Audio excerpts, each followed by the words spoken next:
রহিম। আমার নাম মোহাম্মদ আরব আলী।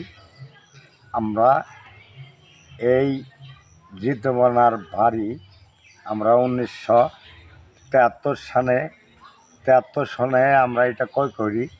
এই বাড়িটা আগে ছিল, উনি জমিদার, ওনার নাম ছিল গোবিন্দচন্দ্র দাস। উনি এখানে 1947 সনে এই জমিটা, এই বিল্ডিংটা এই কালীপদ চক্রবর্তী গং তাদের কাছে হস্তান্তর করে। এই কালীপদ চক্রবর্তী তারা কয়েকটা ভাই ছিল, আমার তাদের নাম মনে নাই এখন। ওনার নাম ছিল কালীপদ চক্রবর্তী। ওনার একটি ছেলে এবং দুইটি মেয়ে ছিল। ওনার ছেলেটার নাম ছিল গোপালচন্দ্র চক্রবর্তী, আর ওনার বোনের নাম ছিল, একটার নাম সাগরিকা আর একটার নাম ছিল ঋতুবর্ণা। ঋতুবর্ণা বর্তমানে ইন্ডিয়ার চিত্র জগতের নায়িকা, উনি একটা ফুলফিল নায়িকা। এই বাড়িটা ব্রিটিশ পিরিয়ডে তৈরি হয়। এগুলি ব্রিটিশ পিরিয়ড হইতে গোবিন্দচন্দ্র দাস এটারে বসবাস করে, বা তার আত্মীয় স্বজনরা বসবাস করে। তারপরে কালীপদচন্দ্র দাস ছিল। এখন আমরা 4 ভাই গং। আমার ভাই ছিল কুদ্দুস মেম্বার, উনি এই বাড়ি ক্রয় করে। আমরা 4 ভাই, একটার নাম ইদ্রিস আলী, আর একটা মোহাম্মদ ফজর আলী, আমি মোহাম্মদ আরদ আলী।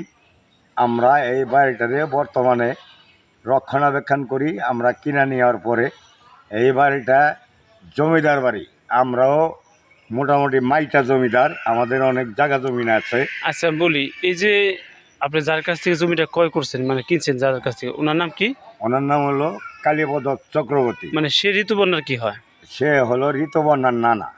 না না, তার ঋতুবর্ণার মামা কয়জন না, ছিলেন? উনি মারা যায় কালীপদ চক্রবর্তী, আবার গোপাল চক্রবর্তী তার ছেলের কাছে হস্তান্তর করে।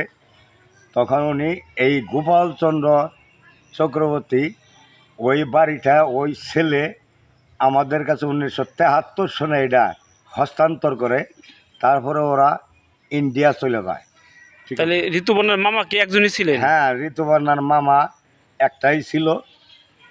আর কিছু বলতে পারে। আচ্ছা, ঋতুবর্ণা কি এখানে কি আসছিল হ্যাঁ, বাংলাদেশে? ঋতুবর্ণা এখানে আসছে, এই বাড়িগুলি দেখছে।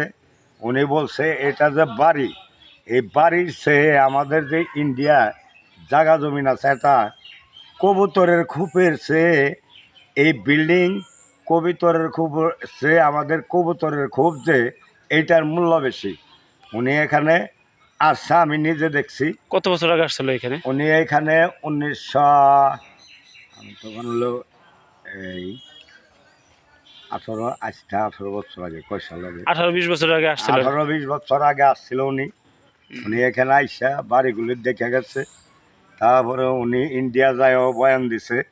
আমাদের মানিগঞ্জে একটি বাড়ি আছে, সিঙ্গার উপজেলা, বাইরা ইউনিয়ন, বাইরা গ্রামে আমাদের একটা বাড়ি আছে। কিন্তু আমি আরো জানি নিজে ঋতুবর্ণাকে দেখি নাই। ওনার মা এবং ওনার যে আন্টি ছিল, ওনার সাথে আমরা ছোটোকালে, আমার বয়স এখন 70 বছর চলে, ছোটোকালে ওনার মা এবং আন্টির সাথে আমরা এখানে খেলেছি, গোল্লা খেলছি, বিল্ডিংয়ের উপরে খেলছি। বিল্ডিংটা তখন ভালো ছিল। আমরা এটা সংস্কারের অভাবে 4 ভাই, কেউ করতে চায় কেউ করে না, এই জন্যে এই জমিদার বাড়িটা ওইভাবেই আছে। পায়রা, হ্যাঁ, ঋতুবর্ণার মামা, নানা এবং তার মা, মাসি, তারা সব এই জায়গায় ছিল, আমি দেখছি। হ্যাঁ, তারপর ঋতুবর্ণার জন্ম হয়েছে মনে হয় ভারতে যেয়ে। মানে ঋতুবর্ণার যে আত্মীয় স্বজন ছিল, মানে নানা এবং মামা, তারাও প্রায় 45 বছর যাবৎ ভারত গেছে। তাদেরকে আপনারা দেখেছেন? তারা দেখছি আমরা। তাদের ফ্যামিলিতে কতজন লোক ছিল তারা? ফ্যামিলিতে আমরা দেখছি আর কি 4 জন লোক ছিল। তাহলে এখন এই বাড়িটা কাদের?